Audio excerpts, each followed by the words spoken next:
Alin sa mga classes namin ang suitable para doon sa mga hindi pa alam kung anong gusto nilang i-pursue na type of virtual assistant na i-service.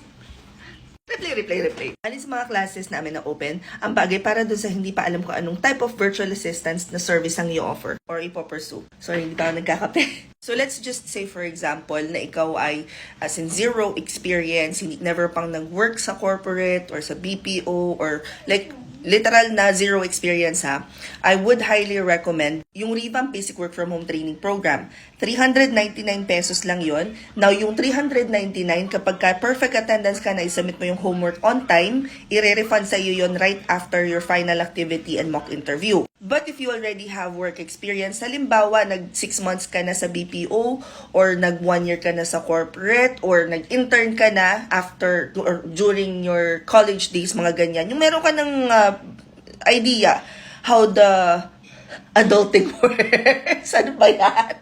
Sana may video will make sense kahit lutang pa ako, girl. Sorry. Tapos sigurado ka na ito na, ang gusto mo na talaga maging work ay, or business ay freelancer. Kasi gusto mo na mag-work from anywhere talaga. Ayaw mo nang makulong sa 9 to 5. At kaya mo mag-commit at least once a week, tsaka 15 to 30 minutes per day, di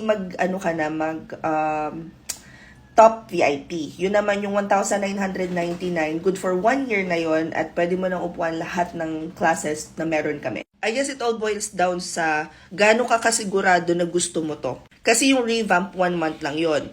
Yung VIP, 1 year na yon. Pwede nyo rin guys i-check yung link sa bio ko. Tapos nandito lahat ng open classes.